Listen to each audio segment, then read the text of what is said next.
Preview to the preview. Last week I tried to talk about the quarterbacks. And I had an around the horn mutiny on the bounty situation, to use a reference no one will get. But no panelists could circumnavigate their heads around talking about the quarterback. So today, this is what you guys get. The Kansas City offensive line down 4 starters, with Eric Fisher going down late in the conference championship. The Buccaneers front 7, 5th in the lead in sacks, and probably even better than that. So I'm looking for one panelist here. One to tell me this game, this Super Bowl will come down to the line. Bill Plaschke, could it be you? You have found that panelist, Tony. Yeah, the biggest weapon easy. in the Super Bowl is Patrick Mahomes, and he's being protected by a scattershot, tattered line. I don't know how that's going to work.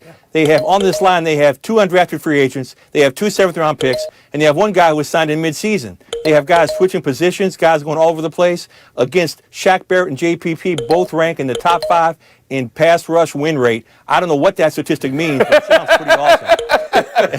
So, yes, this is going to be a big factor for Mahomes, a huge factor. Panel, where do we come down on Plaschke citing statistics he has no idea what they mean? Maybe you're losing a few points. Emily Kaplan, is it the line for you? This game comes down to the offensive line versus defensive line, or something else? Yeah, for me, it's the Chiefs defense versus Tom Brady. Tom Brady's been around for so long, we know what beats him. It's when he gets pressure and when he's disrupted in his rhythm. And what we've seen from the Chiefs the first time they played him, they blitzed him more than 45% of the time. And what happened? Tom Brady threw 2 interceptions, 3 touchdowns, and lost the game. Now, there's one person that I trust who can take that game plan and adapt it, and it's Steve Spagnuolo, the defensive coordinator. He, of course, engineered the greatest Super Bowl upset of all time against Tom Brady, the game that Tom Brady says was one of my least favorite football memories ever. And Spagnuolo is 3-2 in his career against Tom Brady. That's the matchup I'm here for. Kevin Blackistone, what is the matchup that will decide this Super Bowl? Well, you started it out. This is a chicken versus the egg. Which came first, right? So which comes first, a great quarterback or a great offensive line? The fact of the matter is that the Kansas City team has gotten this far having shuffled that offensive line around all season long because Patrick Mahomes is that good. So to me, the question is, what can the defense, as Emily just referenced, the Tampa defense do, their defense do to Patrick Mahomes? Can they ruffle him? Can they get to him? Can we see him get sacked as often as they've done throughout these playoffs? So to me, it's going to come down to the pass rush of the Tampa Bay Buccaneers to decide That this has game. been a recipe we've seen in Super Bowls. You got a great offense and a very, very dangerous defense. And you've seen the Giants beat Brady twice with that recipe. You've seen the Seahawks demolish the Denver Broncos with that recipe. Frank Isola, I turn to you. What is the matchup that's going to win this Super Bowl? Billy. You're talking about the offensive line. Patrick Mahomes leads the league in completions on the run. He finds a way to get it done. He's tied for the most touchdowns on the run, throwing the ball. So the offensive line will not be the issue. Well, stop. He's pressured all the time. Kevin is 100% right. This is about the defensive unit of the Tampa Bay Buccaneers. Devin White, Shaq Barrett, JPP, can they provide pressure? Because as we know, Kansas City is a 4-down team. These guys go for it on 4 downs all the time. You have to find a way to stop them, which right now is one of the hardest things to do in sports. Billy. Plaschke back in. Frank was going after you. Aaron Rodgers was pretty mobile. Too. And what did the Bucs defense do against him against the tattered Green Bay offensive line? Frank? He should have run on 3rd down. This is a danger zone. Anyone thinks that this is going to decide the game, Plaschke versus Isola. I like this matchup here because this is what we saw last night in the NBA. Let's go right there. Nets Clippers. Actual defense played by Brooklyn in the 4th quarter. Could it be actual defense? Frank, your number one takeaway from last night. Well, what it shows you, and you mentioned it, Tony, if they're going to play a little bit of defense, they're so difficult to stop. You know, the big 3 of the Nets, Harden, Durant, Kyrie, they're averaging 80 points a game. That's the most by any trio since the merger. We know Wilt and 2 other guys. Wilt is the answer to every question about scoring, but this is a little bit different. And late in that game, they just have so many weapons. Kevin Durant did not break a sweat, and he was 11 for 13. And Kevin Durant is okay. Kyrie, you want to go up and score 39 points? James Harden, you want to have a triple-double? That's fine. I'm here to win. That is as dangerous of a team as you're going to find in the NBA if they defend, and they did last night. Kevin Blackistone, the one takeaway from. I want in. Oh, Flashkey, hold on a second. Kevin Blackistone, the one takeaway from Clippers Nets last night. Well, we know the Nets can do this. We know that they can score a gazillion points. The question is whether or not they can stop anybody. And you know the playoffs are different than the regular season. Can you do that in a series? And I'm going to tell you no. The one thing that differentiates this team from other champions is they don't have anybody who you would circle as an all-NBA defensive type of player. LeBron has been that for years. You look back to the big three with Boston, and they had KG doing that. Dwayne Wade down with the Heat. Kawhi Leonard, obviously, with Toronto, Clay and Draymond with the Warriors. Who is going to be that guy who's going to sacrifice and be the defensive player? Durant has been close over the years, but he still hasn't elevated to that point. So I still don't know and still do not trust their ability to play defense when it really matters. Flashkey, hold on a second. Emily Kaplan now, please, on Nets Clippers. I want in. Yeah, I love that Plashke pause right now. No, Plashke, it's good. I'm going to make your point for you. Oh! Here is all of how effective they have been in the fourth quarter shutting down teams. Like, we're not going to worry about their defense. It's not going to get better. Steve Nash is not the guy that's going to help them defensively. He's not exactly known for his defense, and this is a team that doesn't have much practice days. In the last 25 years, no player in the NBA has averaged more than 8 points and 50% shooting in the fourth quarter. This year, there are 3 players averaging that. They're the Nets' big 3. Wow. That's huge, and that's so scary for other teams. All right, is everybody done here? I guess there's nothing more to say about this. Go ahead, Bill. Go ahead, Bill. First, okay, it took Frank all of 5 games to start kissing up to the. Oh, I'm here for this. There you go, Billy. Okay, here we go. 2 words for you, Frank. 2 words. Patrick Beverley. He didn't play last night. The Clippers are 9 points better defensively when he's on the court. He'd be in Kyrie's face. Those 9 points would have decided last night's game. Patrick Beverley didn't play. Lou Williams is in a shooting slump. He's going to find his rhythm. Kawhi Leonard has never played better. 30 points. He had his third 30-point game with no turnovers. That's the most in the NBA history. The Clippers are going to be there in the end. So you saw this as a result where you walked away thinking more about the Clippers than the Nets? Yeah, absolutely. They went into Brooklyn, and without Patrick Beverley, they took the Nets to the last second. Floor is yours. The Nets are disorganized at the end. Hey, Patrick Beverley is a terrific defensive player. But Bill, in the bubble last year against Denver, Jamal Murray was tearing it up. So he had his chance last year. They're going to be there at the end. The problem with the Clippers is they're never there at the end. They've never made it to a conference final. And Bill is telling you right now, they'll be there at the end. Bill, when you heard Paul George last night, maybe you would call complaining. I don't want to put words in your mouth, but just saying, I need more than 1 free throw. How do you respond to that? Yeah, I think he needs to man up and start getting to the basket more and be more active. It's his problem. I'm a little sick of hearing Paul George make excuses. I think everybody in LA Clipperland is a little sick of that. That needs to change. I'll give Frank that. That needs to change. All right. We'll move on. The other result from the NBA last night I want to get your take on. Fred VanVleet, 54 points on 23 shots. It was one of the most efficient games in that regard in NBA history. It's the Raptors franchise record. It's the undrafted player NBA record. Easy, he called it. KB, your takeaway from VanVleet's 54. One of the best stories in the NBA in a long time. You talk about not being drafted. My man Nick Nurse had to talk Dwayne Casey into keeping VanVleet on that roster his rookie year because he fit in so well with what they were running for a second unit in the preseason. And you know what? Dwayne Casey listened. They kept him on there, and now he's not just coming off the bench. The guy is a fire starter in this league, and he's carrying that team right now.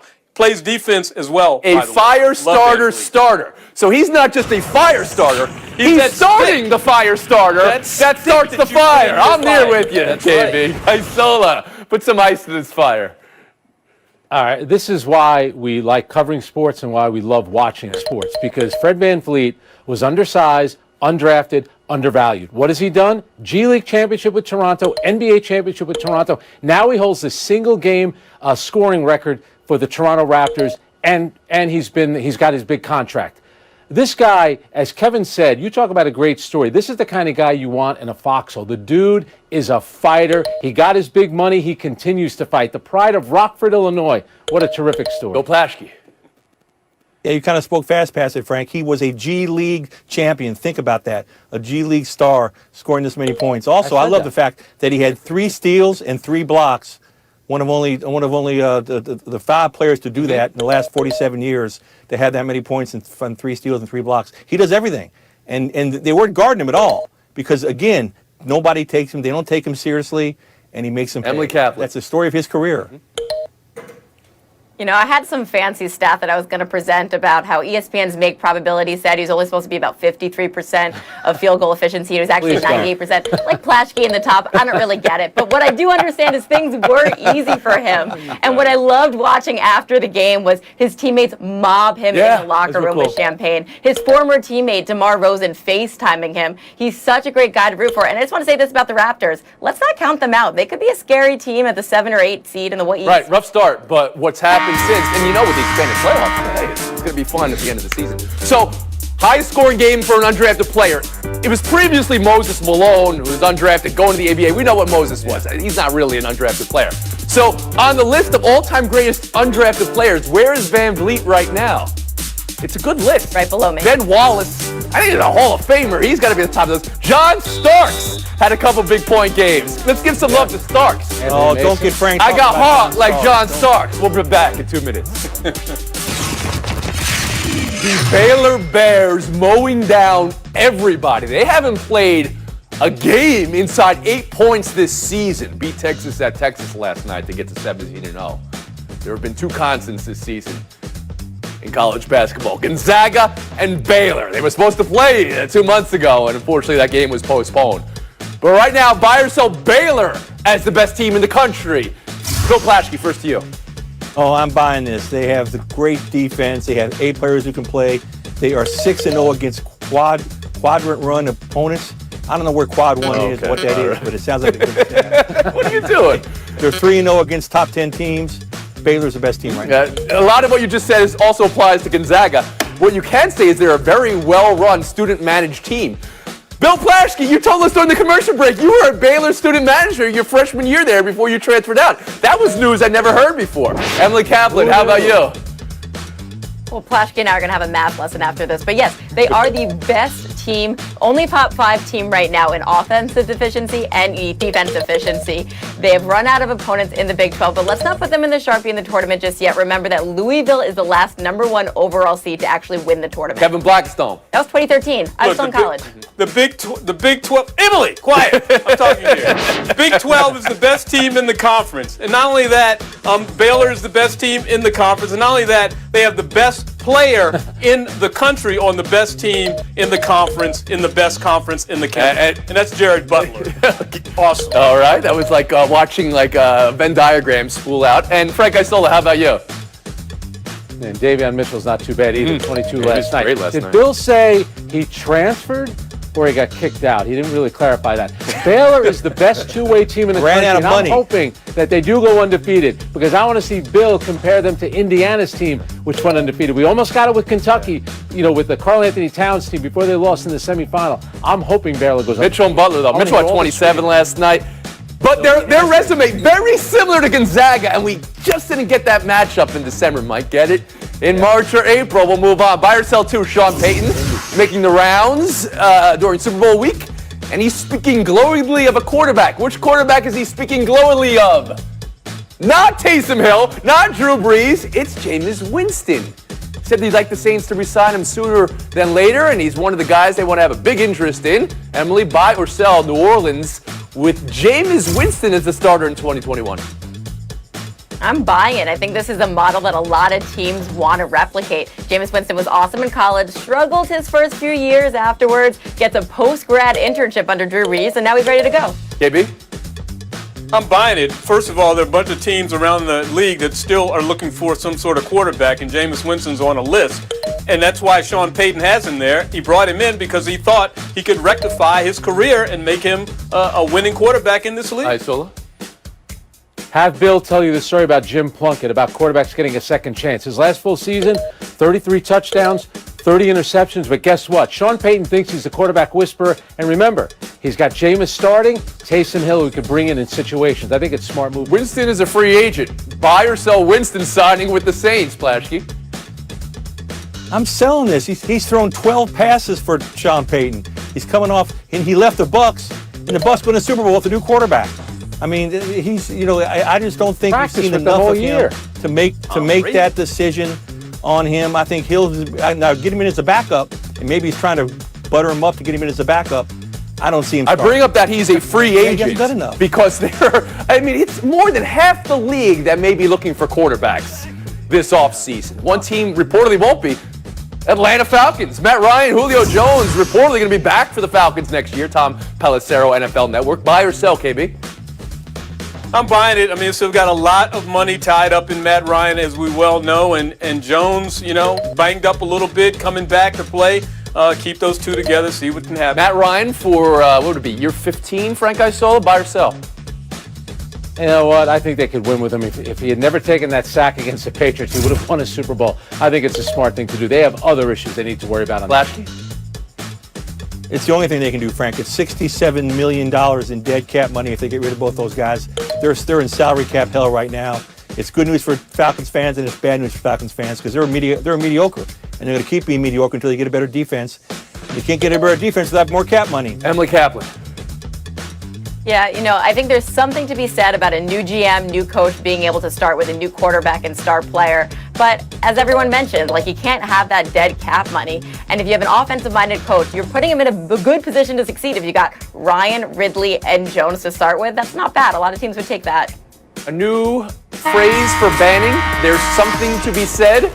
Emily Kaplan, I believe, yes, officially on the ban list. If there's something to be said, just say it, Kaplan. Still not enough to knock you out. No flashy Kevin Blackstone. Hey, that was a pretty good show for his scoring average there. Isola Kaplan. Showdown, 2 minutes. Cannon blasts at the Super Bowl. NFL doesn't want Buccaneers touchdowns to get any different treatment than Kansas City touchdowns. Emily Kaplan, Frank Isola, welcome to Showdown. Is it really a home Super Bowl if you don't get to use your cannon, Emily? Shiver me timbers. Anyone who doesn't want to hear that big bang in the old galley is an old salt. That said, it might thunder anyway, so it could be moot. Isola? Jason Gay from the Wall Street Journal had a great line. He said, real Buccaneers don't ask for permission. Shoot the cannon off for both teams. What's the big deal? It's there. You might as well use the darn thing, right? Real Buccaneers wouldn't ask for permission. I do like that. I'll give you the point and you give it to Jason Gay next time you've seen him. Moot or mute? What did you say there, Emily? Mute! We'll move on. Showdown 2, $5,000 worth of Zdeno Chara hockey sticks accidentally delivered to a man in New Jersey instead of Zdeno Chara. What do you do with $5,000 worth of Chara twigs, Frank? I once asked for permission to be in the Bruins locker room because I wanted to see just how tall that hockey stick is because he's 6'8". If they're delivered to my house because I'm such an honest and swell guy, I'm going to return them knowing that he'll probably give me one anyway. That's what I'm doing. Hockey players call stick twigs. These are literally branches. That's how big they are. There's no use for them. You can't play with it if you're not 6'9". You have no storage room for it. Just get rid of it. How much larger is Chara's stick than maybe the average player? Is it like an extra 4 inches, 6 inches on the back end of that? It's incredible. A couple more than that, yeah. It's a point for Kaplan, but it's not enough. Frank Isola takes the FaceTime. 30 seconds, Francis. Wow, it's about time for crying out loud. By the way, Luka Doncic is a terrific player. He's going to have a great career. But please, everyone in the media, this is for us in the media, please stop calling him an MVP candidate. His team has lost 6 straight games. They are 5 games under 500, and he doesn't elevate his teammates. He doesn't take good shots. And you know what we used to call Dominique Wilkins the human highlight film? Luka is the human complaint department. He spends most of the game complaining to his teammates, the rest of the coaches. He will get a lot better. But right this moment, he is not. Mute. So Frank, say it. LeBron is. Someone else. Say it. LeBron is the MVP candidate. Whoa. Well, this is like the get off my lawn segment of Frank's lawn is what your FaceTime is. That's what I love him. He's not an MVP. So say LeBron National Girls and Women in Sports Day. Allow me to mute all the men on this show right now and myself. Emily Kaplan, please, your thoughts. I just wanted to give a shout out to some of the women on this show. I'm talking about Jackie Mack, Ramona, Mina, Sarah, Jamel, and Kate before them. They have helped me recondition the belief that there's only a finite number of space for women on the top. Women are conditioned to believe that. That's what sports is. We've been told that our whole life. These women show that you can be teammates, thrive together, and lift each other. That's where sports is going. And that's the last word, you see? And she didn't kick anybody off the lawn, Frank. In some way. See you tomorrow.